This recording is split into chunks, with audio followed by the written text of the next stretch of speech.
Check 1 2. What's going on, guys? It's your boy Ivan Casares, and we are here today doing another podcast. I have a friend here, someone that I've actually done business with, and I'm super excited to introduce you to him, share his story, share his background. He's a business owner, and you guys are in for a treat. So with that being said, welcome, Colin. Hi. Yeah, my name is Collin Bell. I own a dietary supplement company called Athletes Nutrition. It specializes in sports nutrition mostly, so anything from building muscle to losing body fat, losing weight, or athletic performance, and general health as well. Yeah, that's super cool. So I met Colin probably, was it 5-6 years ago, maybe? Yeah, I think it was about 5 or 6 years ago. Yeah, 5-6 years ago. I was able to help him buy a house, and through that, I've seen Colin's business evolve to where he owns multiple stores, and we'll talk a little bit about that. But it's pretty fascinating because I've seen the growth, right? Like with anybody. And so, yeah, man, I wanted to just pick your brain a little bit. Like, what was your childhood like, right? Like, I mean, before we get into the business part of that, like, what does your childhood look like growing up? Well, I grew up in Ann Arbor, Michigan, okay, on 10 acres of wooded land. Wow. So I spent a lot of time outdoors, like playing with frogs, playing in the stream. Yeah. We didn't have cable TV growing up. We just had what is it called? Like the basic analog TV where you get channels 2, 4, 7, 20, and 50, and that's it. Yeah. So KPBS, right? Yeah, stayed pretty much away. Yeah, I think it was like Fox and just the basic news channels. So nothing that really interested me in regards to TV. So most of my time was spent outdoors. I guess I picked up video games a little bit, but brothers and sisters? Yeah, I got 2 sisters. Okay. One half sister and one sister that lived with me. Okay. My family was, I'd say, loving family. We all got along. There wasn't really too many issues besides normal, like back and forth with the sisters. Yeah. Because I'm actually the youngest of the family. Oh, okay. The baby. Yeah. Picking on the baby brother, huh? Yeah. I don't think I got the benefits of being spoiled, though. No way. That everybody talks about, because growing up, I bought my own car. Wow. I had to buy my own computers, and no kidding. My sister's not going to like this, but she always got that stuff bought for her. I thought it was supposed to be the other way around. Yeah. But yeah, the first thing, my first job was actually working for my mom in high school. I worked for a coffee shop. I was a barista, but I actually made more money than that selling there was a video game, one of the first MMORPGs. I don't know if you know what that is. It's a role-playing game online called Asheron's Call. And I would sell this like electronic equipment on eBay to other people. And wow. I made like 10 grand on it when I was like 16. No freaking way. So that's part of the way that I bought my first car. What? Genius. And how'd you figure that out? I just realized that eBay was kind of new then. Yeah. And I'd heard that people were making money doing these kinds of things, and I just looked at some of the items that I had acquired by playing this game on eBay. I was like, well, I should probably start selling these things. Dang. So it had its own like micro economy, and it's kind of where I first picked up like buying and selling things at a young age, and I found a passion in doing so. That's pretty neat. And did you have were your parents self-employed? No, my mom worked for, at the time, I think she worked for University of Michigan Catering. Okay. And the reason I asked that, I was just wondering like if they instilled that entrepreneurship in you, right? Because it's like, where did that come about? My mom kind of did instill the entrepreneurship a bit, because my grandfather, her father, was a business owner. Okay. And everybody in the family certainly looked up to him. He was a very ambitious and could hold a room very well. He was just one of those guys that everyone would look up to. Wow. And it's funny because I think he was probably like 5'2". Okay, no kidding. This 5'2" guy with all the personality in the world. Well, Napoleon Dynamite, or not Napoleon Dynamite, but Napoleon. What's that? The Conquerista, the Napoleon guy. He was a small dude, right? From like French. Was he? Yeah. Oh, Bonaparte. Yeah. So, but that's pretty cool, man. That's amazing. So that's your first business venture there, and then in high school, were you playing any sports, or How did you get into the fitness world? Like, did that come afterwards once you joined the Marines? Well, I wouldn't say that I always loved sports. I remember my mom forced me into soccer. Okay. I think it was probably both my parents when I was younger. Yeah. And the only reason I did it was because some of my best friends were on the team, and I liked the snacks at the end. But as it turns out, when you do something like that for long enough, and as you start to get better at it, I found that I enjoyed it more and more. And so the passion just started to, as I started to get good at things, good at sports, I just enjoyed it a lot more and more. Wow, that's pretty cool. And so I played soccer, wrestling, did some track. Okay. I was a pretty good runner growing up, especially like long distance. Oh, wow. I picked up track in fourth grade. Yeah. And I think my first ever mile time was like a 6:19. No way. Yeah. What? Dude, you're fast. That's insane. That's really good, man. I love doing track. I was always like super slim growing up, and so still am. And it was just one of those things that I was like naturally good at, you know. But that's fast for a fourth grader. Yeah. Dude, that's super fast. Yeah, and so I kept doing that. I would do like 5Ks and stuff with my dad. Yeah. And then actually probably my biggest sport that I did is rock climbing. Oh, no way. So my half sister Meredith, she took me to the rock climbing gym when I was maybe 12 or 13. And I just never stopped going after that. Do you still rock climb? Yeah. No way. Do you do bouldering and stuff? Yeah. Wow. Bouldering is probably my preferred just because you don't need to count on a partner to be there. Yeah. You ever go to Joshua Tree? You know, I haven't climbed a lot outdoor around here, so I've mostly just been a gym climber. Okay. No way. That's super cool, man. We'll have to do a trip to Joshua Tree. Oh, do you climb? I like bouldering, right? Okay, I don't actually climb with a harness or anything. I like bouldering, and I love it.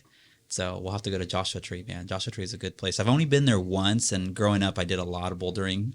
We would always go camping, and that was fun. But we'll save that for another conversation, man. I wanted to really just interview you, but that's cool, man. So you graduated Michigan, and then for the people that are listening, you were in the Marines.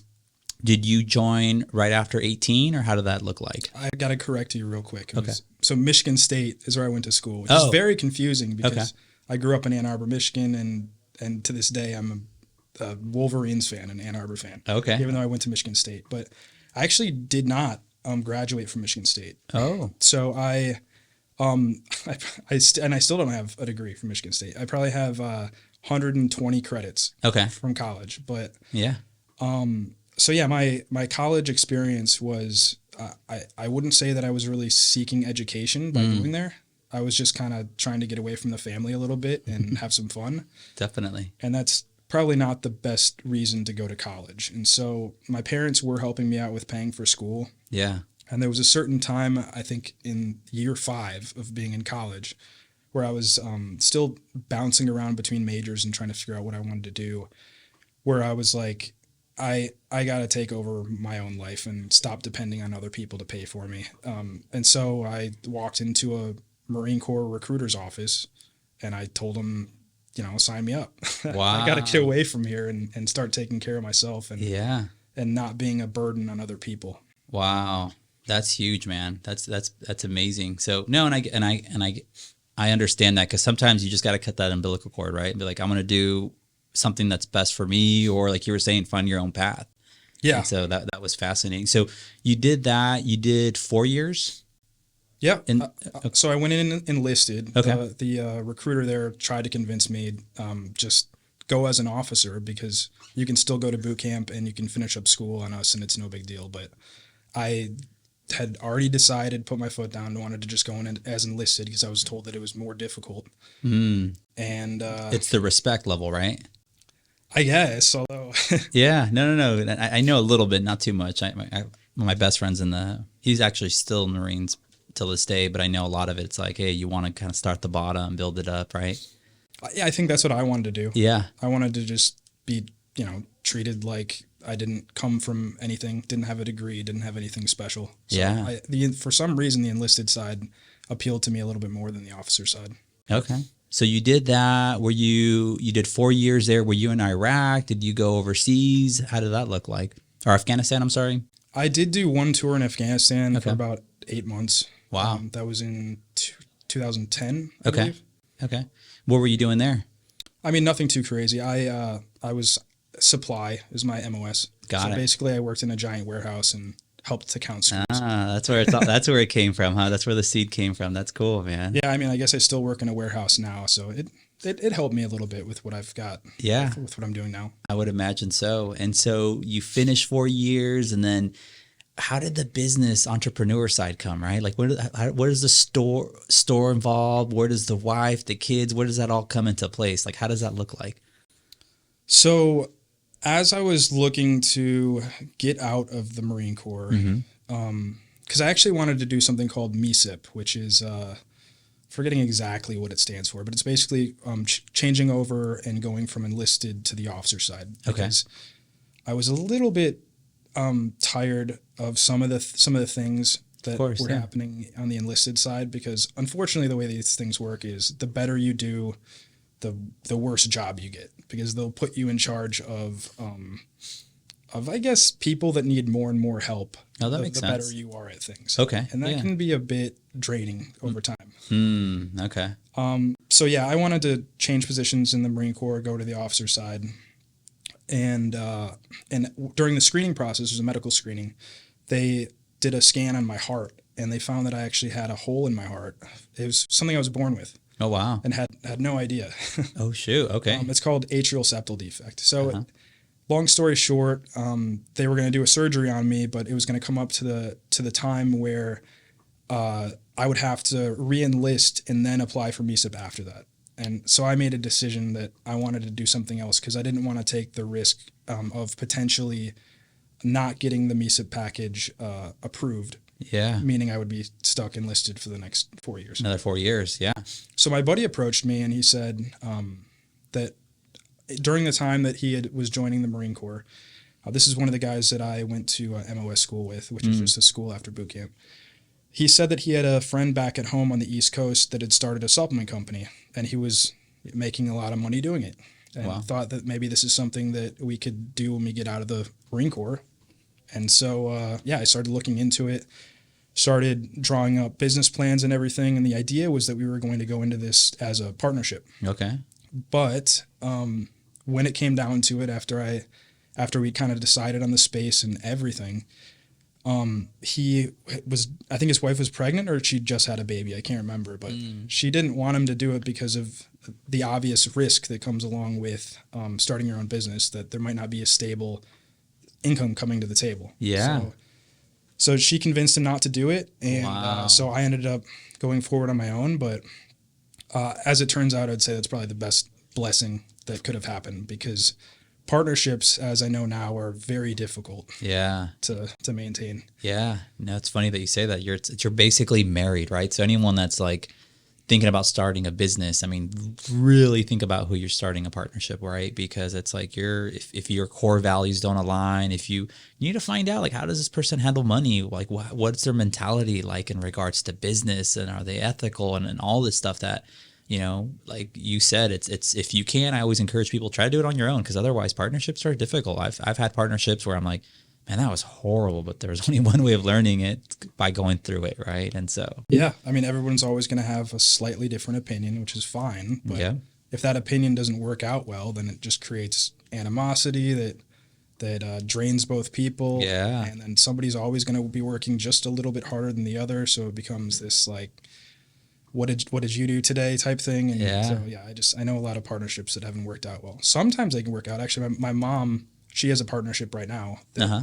But I think that the reason that's sometimes able to work is because she'd worked with this person for 20 years prior to opening up her own business. Okay. Well, and to add to that, right, I'm sure she brings something to the table that the other person doesn't, right? So it's like, I would say too, if you guys are thinking about starting a business, is make sure that person, it's not just your best friend. It's like, what does that person really bring to the table, right? Because if you're good at like finances, and this person's good at like, whatever the other part could be is like marketing, then that might be good. But if you guys are just best friends, and there's really, respectfully, the other person doesn't do anything, it's like, that's a horrible business idea, Yeah. So, but yeah, so you, when you said you were thinking about this business location, where were you stationed at that time? At MCS Miramar. Oh, okay. So you were already in San Diego. Yeah. Oh, no way. Okay. So that's where, and that's, where was the first store? Where was the first store that you opened? The first store is on Miramar Road. No way. So yeah, I did it. And it was right next door to one of the more popular barber shops at the time. It's Okay. called like Lee's Barber. It's still there actually. No kidding. So the idea was that all these military guys have to go out in town and get their haircut every single Sunday. Yeah. The Marines especially have to get a haircut every single Sunday. If you come back without a fresh haircut, you get in big trouble. Yep. Yep. So I picked one of the biggest barber shops, or one that was busy always on Sundays, to Genius. put a store right next to, so that I could scoop up these military guys, because they were going to be my primary customer base. Genius. And Genius. since I already had a bit of a name on base, I thought that would help draw a lot of those people in. And did it help? Yeah, so I mean that's something else that I didn't really talk about before, because I don't usually like talking about myself. But in boot camp, I set the Marine Corps pull-up record. No kidding. And how many is that? 131 pull-ups. What? That is nuts. And that's like nonstop. Yeah, you can't get off the bar. It's not a timed thing or anything. You just have to.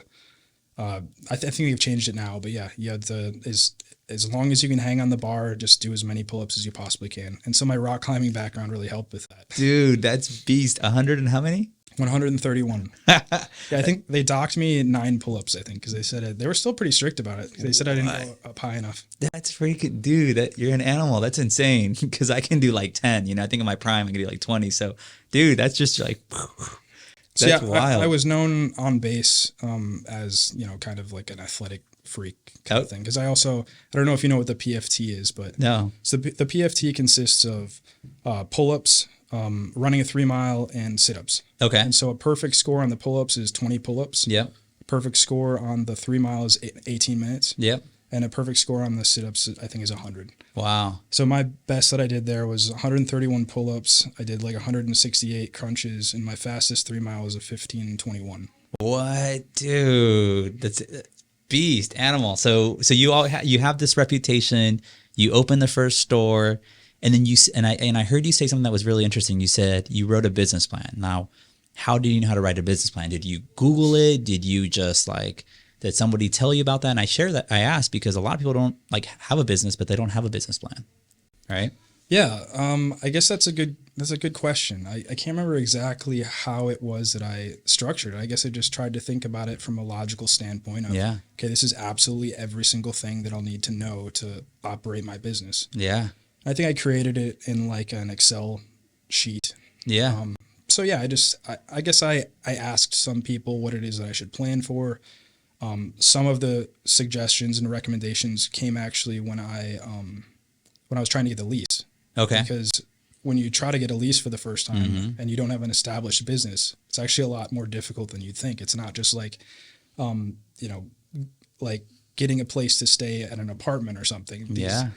These landlords will look into a lot more than if you're just trying to find a place to crash. If you have the money, they care a lot more about, okay, is this going to be a long-term tenant that's going to stay here and be able to afford the bills?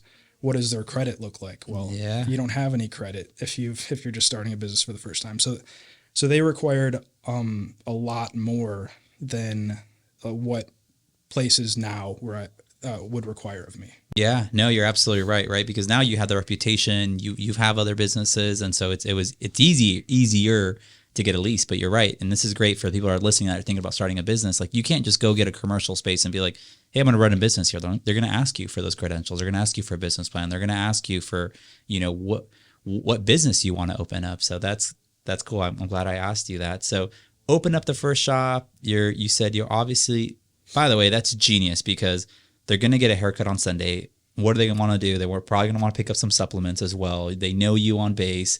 So that business takes off pretty quickly, sounds like? I would say that it took maybe 9 to 12 months to start to be like, okay, this is going to work. Yeah. But a couple of things did go well along the way. Yeah.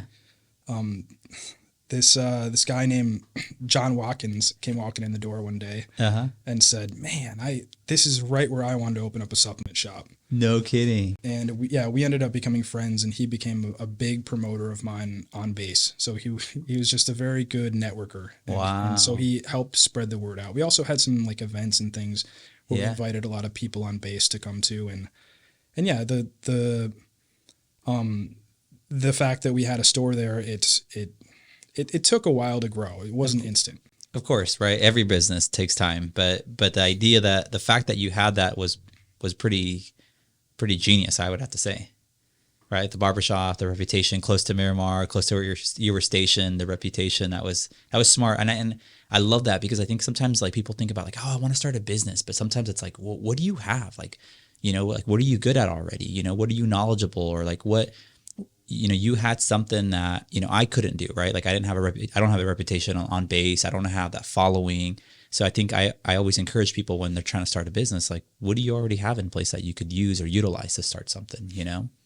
So Yeah, I think my reputation was paramount in yeah, helping me with at least getting past that first year of, okay, are we gonna be successful? Are we gonna make it, or are we gonna go bankrupt? yeah, dude, that's genius. I love that, man. So first store, and then tell me, how did that evolve, right? Because now you have multiple stores. Now you have other locations. How did that evolve? Well, I thought once the first store was successful, I thought, okay, no problem. I'm just gonna be able to expand this thing. The second one's gonna be easy, and we'll see where things go from there. Yeah. But I thought, for some strange reason, I'm actually pretty good at math, but I thought that if one store costs me, say, $5,000 a month, then two stores will cost me $10,000 a Yeah, month. you would think, But right? that's not how it works at Yeah. all. Because if you've got one store, I was working that store, 7 days a week, 365 days a year. Wow. So there was no payroll. And there's Mm. all sorts of other things that come when you start hiring employees that you don't realize. Yeah. So once I opened up my second store, I've got to work one store nonstop, and then I've got to be able to train other employees to run the other store. And now I have to worry about all sorts of different additional expenses that come in when you hire people. Yeah. So instead of doubling in price, it more like triples in price. Wow.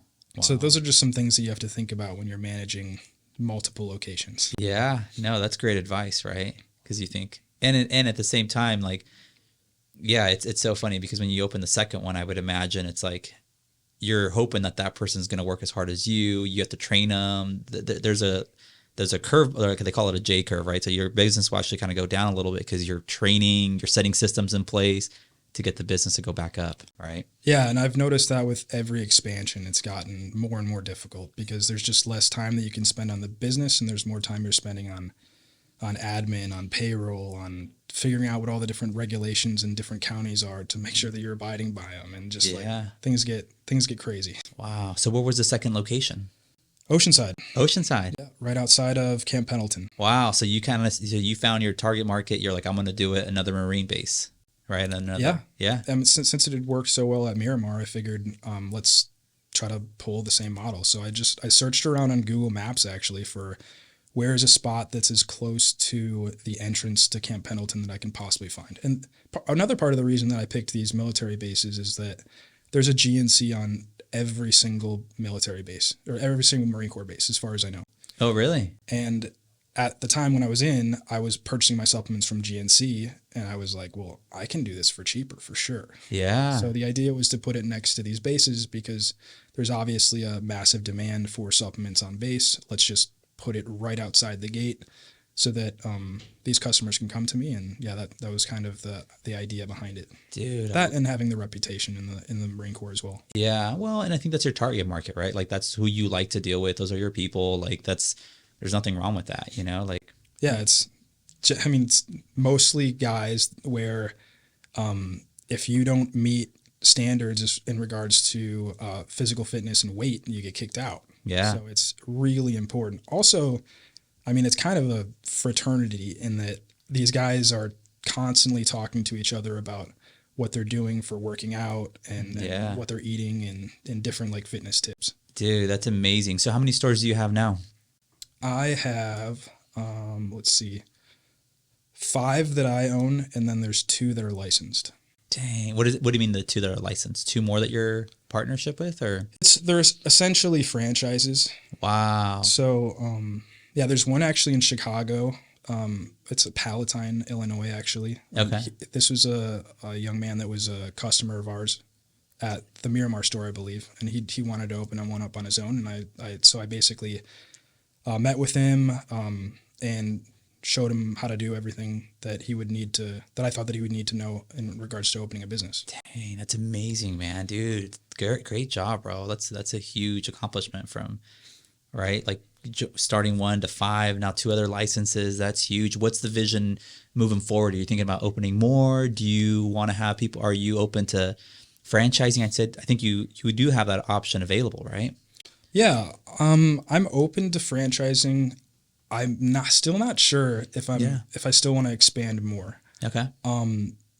And the reason is, like I was saying, every time you expand, there's less time that you can spend on an individual store. Mm. So I kind of like the idea of helping other people open up their own stores if they want. Yeah. And then helping them with like things like distribution. So I mostly work in our warehouse at this point, which is kind of like our headquarters. Okay. And I order all the products in bulk so that we get better discounts. And then I distribute those out to the stores. Mm-hmm. And then I distribute those to the licensees as well, the franchisees essentially. Yeah. Well, and that's maybe another business model, right? You could just charge people on how to open up their own business. Yeah.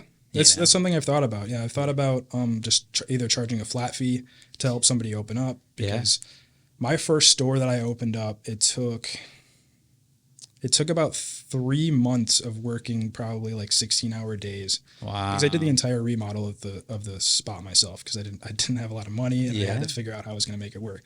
Yeah. So it took about 3 months and maybe like probably $20,000 in material to get it completely remodeled. Wow. I didn't have to pay for any labor because, like I said, I was doing it myself. Yeah. But when it comes to, let's see, the third store I opened up, I was able to open in 3 weeks, and it cost maybe $4,000 or $5,000. No kidding. What was the big difference? I just learned how to do everything much more efficiently. I knew exactly where I needed to order stuff from. Wow. I realized some materials that were more expensive that just weren't really necessary to how the store looked. Yeah. And yeah, I got better at it. Wow. So that's kind of the difference between trying something for the first time and after you've had it under your belt for a couple, it just gets easier. So yeah, that's some of the value that I could bring to somebody who would want to open up their own place. Oh, I agree. Right. I think that's the biggest thing that you nailed it right there, is that like that's valuable. And if you're charging a fee, like I would gladly pay you that fee, because I don't have to deal with the headaches, the trials of like, what are the colors, what are the materials, I mean, that's huge, man. Yeah. Well, that's a great business venture that I'm sure you'll probably start it and down. I'll talk to you in 6 months or a year from now, and you'll be like, oh yeah, now I'm, a business consultant for people starting their own businesses, So yeah, I know the military guys have like job fairs all the time. Yeah. So I was thinking about going and setting up a booth and just being like, hey, when you move back home, if you want to open up your own supplement shop, I can show you how to do it. Wow, that's cool, man. I love that. It's right now for my business, I have an integrator, and his background, he did 20 years in the Marine Corps. And I love that because I know he's very passionate about helping other Marines start their own businesses, help them get into the workplace. And that's actually his business model as well, is helping other people that, after you get out of the military, what are you going to do? And he's helping people evolve in those skill sets and go into the workplace. And so I love that, man. Like you said, it's a fraternal, how do you say it? Fertility? Not fertility, but it's a fraternity. Fraternity, yeah. That's rad, man. Well, cool, brother. Well, with all that, like, what would you give some people some advice, right? They're trying to start a business. What advice would you give them? I would say know your numbers for sure. You got to figure out exactly what this is going to cost you. You got to try to put it as little on credit as you possibly can. Okay. Because all these numbers are going to add up. Yeah. And yeah, you should do some research in your area. I'm sure that there's another company out there that's doing something similar to what it is that you're trying to do. So like maybe some advice to myself would have been, go work at a supplement store for maybe a couple months. Yeah. Just to see how the operations work before you try to open one up yourself. Wow. That's valuable, dude. That's genius advice right there. That's genius. No, I say that because, starting as an entrepreneur myself, thinking back, like, yeah, that's the best thing that you could always do. You want to get into something, like, go work for somebody and see if you want to do that, see how they operate, see what their operations are like, because you'll learn a lot. Yeah, and see if it's something that you could see yourself doing long term as well. Yeah. It's not all fun. Oh, yeah. I mean, certainly at the beginning, not a lot of people realize this, but when at the very beginning when you're opening your business, like I might be working a 16-hour day. Yeah. And at the end of the day, when I do my cost calculations, I'm like, great, I lost $400 today and I worked my ass off. So Right. Yeah. it's a different mentality than, say, if you're an employee of someone, because you're always going to get a guaranteed pay. But if you're your own business owner, you're going to have to deal with some days where you, like I said, you work your butt off all day and you lose money. Yeah. That's just Part of what it. it is. Yeah, that's so true, man. Well, dude, it was great picking your brain on how you operate and how you started. What's your favorite quote? My favorite quote. Yeah, do you have a favorite quote? Oh man, I don't know. I guess I got to think about that. Okay, all right. I'll get back to you on that one. Yeah, no worries. And the last question is, I always try to end it with some fun questions. Is what's your favorite drink? My favorite drink. Yeah. I mean, it's going to be boring, but my favorite drink's just water. Okay. All right. No, hey, water's great, man. And clearly drinking some Celsius right now. I guess I do need some energy drinks every once in a while too. Yeah, for sure. Well, cool, man. Well, where can people find you if they want to reach out to you, if they want to stay in contact with you? Is there an Instagram page, a website that they can reach out? Yeah, our website is athletesnutrition.com. Okay. They can reach our warehouse email is probably the best email to reach us at. It's athleteswarehouse60@gmail.com. Okay. There's also contact information on any of the websites. They could call any of the phone numbers that you get from just a simple Google search of Athletes Nutrition. Perfect, beautiful. And then we had this conversation in the lobby there earlier. You said there's a promo code. What is that? Oh yeah, we were gonna do what time? What are we gonna do? You tell me. We can do the time is now or time is now. Yeah. So if you use coupon code time is now at athletesnutrition.com, then you can get we'll give you a 10% off of your order. All right, you guys heard it. Well, thank you so much, man. That's huge value. Appreciate you sharing your story. Make sure you guys go to his website, order some products, obviously. And if you're looking to start a business, I'm sure my guy in about 8 months to a year, he's probably going to be coaching as well. I'm sure that'll be another business venture that he'll start. So thanks, brother. Appreciate you coming in and sharing your story. Thanks a lot. Yeah, all right, it's man. fun. Yeah, cool.